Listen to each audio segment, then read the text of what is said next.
right, so today is Sunday. Somehow I missed Black Friday. Like, as a business owner, how do you freaking miss Black Friday? I can tell you how. Like, procrastination mixed with a lack of consistency, and you have the perfect recipe for missing Black Friday. I just don't get it. There are two types of entrepreneurs. Okay, there's probably more than two types of entrepreneurs, but for the purpose of this video, let's just pretend like there's only two types. The first is the full-time entrepreneur. Now, this person can rely solely on their business to bring in an income and not have to rely on a third party to fund their lifestyle. And they usually post things on Instagram like, create, take risks, live your passion, keep your mouth shut and work, let your success make the noise. Single? No. Taken? No. Building my empire? Check. Hashtag girl boss, hashtag entrepreneur, hashtag boss babe. And then you have the second type of entrepreneur, which is the full-time employee that has a side hustle. That is your girl right here. That is okay. We got this. This person usually relies on a company or a third party to fund their lifestyle while investing the extra income back into their brand.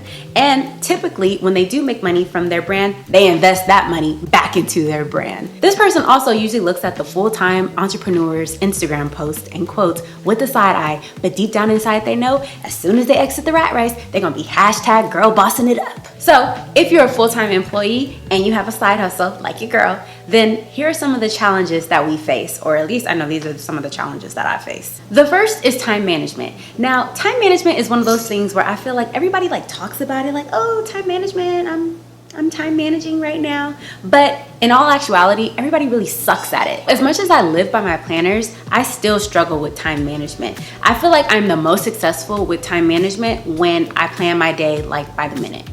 I'm seriously not even joking, by the minute. So we always hear the phrase, work smarter, not harder, but how does one really do that? I wanna know.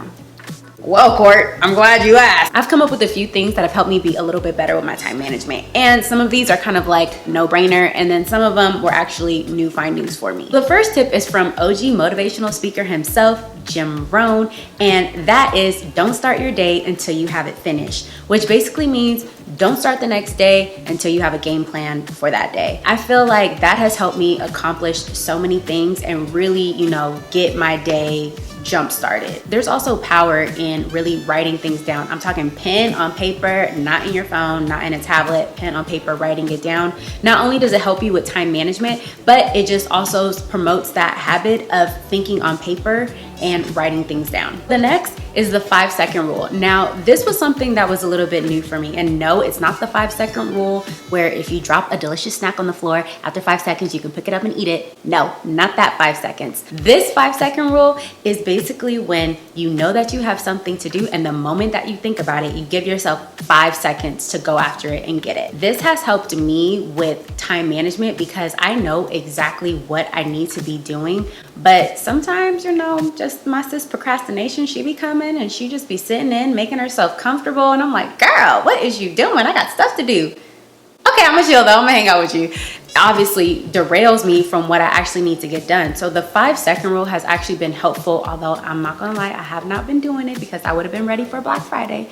But it has helped me with getting things done on my to-do list. I got this concept from Lynn Allure, who is a YouTuber, and this concept or brain hack came from Mel Robbins. So I'll link both videos down below so you guys can learn more about the 5-second rule. Last but not least for time management is taking a break. Now, I know it sounds a little counterintuitive, but trust me, taking a break will reduce stress and it'll help improve your performance. Give yourself time to really recruit, recover, get yourself moving, whatever you need to do. The next is inefficient processes and workflows. Is it processes or processes? I already know what you're thinking. If you know a process is inefficient, then why don't you just change it? But here's the catch. The only way that you know a process is inefficient is when you actually do it. And in the midst of that process, you're probably trying to get something completed. So what you think to yourself is, once I get this finished, then I'll go back and I'll correct it so it's more efficient. But you actually never go back. At least I never go back. So I think to myself, I'll finish what I started, but then once I finish, I never go back. And then once I go back, another day or something, then I realize, oh crap, this process is still inefficient and I've never fixed it, but let me finish what I started. And then it's just a vicious cycle and it just keeps going and going.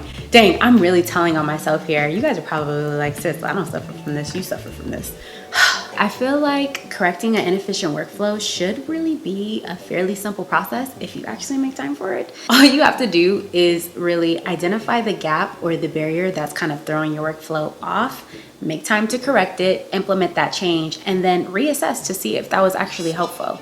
I was about to say helpful. Comment down below though if you are having challenges with this as well. So the last challenge, which I feel like is probably the most difficult challenge of them all, and if you are the first type of entrepreneur, which is the full-time entrepreneur, then you have probably already conquered this, and that is the challenge of consistency. Oh my goodness. I feel like consistency is probably one of the hardest challenges, especially when you're trying to balance being a full-time employee and having a side hustle or business. I feel like consistency definitely does tie into the other challenges that I mentioned, which is time management and inefficient workflows. If I'm struggling with time management and I lack inefficient workflows, then of course I'm not gonna be consistent. That's just like a no-brainer. You don't have the right foundation to be consistent. Consistency is definitely important, especially when it comes to marketing. If you've decided to no longer post, no longer promote, and then randomly out of the blue, you wanna throw a whole bunch of content at people, I can guarantee you, your audience has probably long forgotten about you and have moved on to another brand. I myself have fallen victim of posting a whole bunch of content and then falling off the face of the earth and then trying to get my audience back by posting a whole lot of content, and it really does hurt more than it does help. There's an old rule of thumb that says it costs 5 times more to attract a new customer than it does just to retain the old one. So I know one of the reasons why I feel like I'm not as consistent as a boutique owner is that I feel the pressure sometimes of this fast fashion industry to always push out new products, to always have new inventory, and that's just really not my business model. So I'm gonna take you guys back a couple months to show you how I repurposed some of my older inventory. Good morning, good morning. It is like 8:30 in the morning and we are getting ready to head over to my Rock and Ritzy photo shoot. I wanted to do this photo shoot today to get some new photos, repurpose a lot of the old pieces that I had, and just kind of get myself back in the groove, like get re-inspired. The hardest thing with my boutique for me has been being consistent. So I'm just trying to find a good routine to help me remain consistent, keep the products flowing, and keep my customers coming back. So come with me to my photo shoot, y'all. So this is my photographer.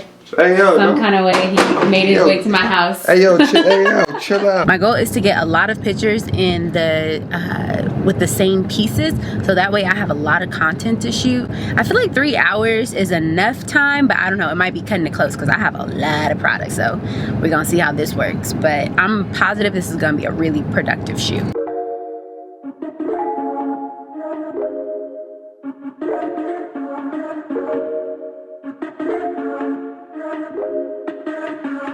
Tell me again what you're thinking about first. Okay, so let's shoot Since we're going to inside these first. two on the backdrop, Catalina crop, and then that Donatella jumpsuit right behind you. And then the back in white, outside possibly. Correct.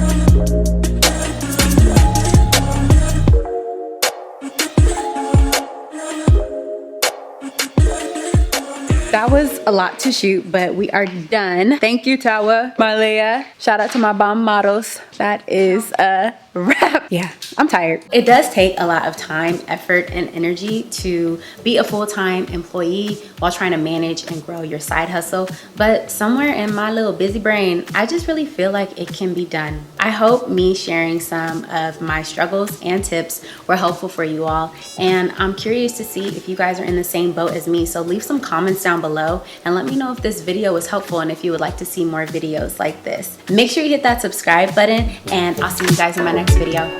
Bye.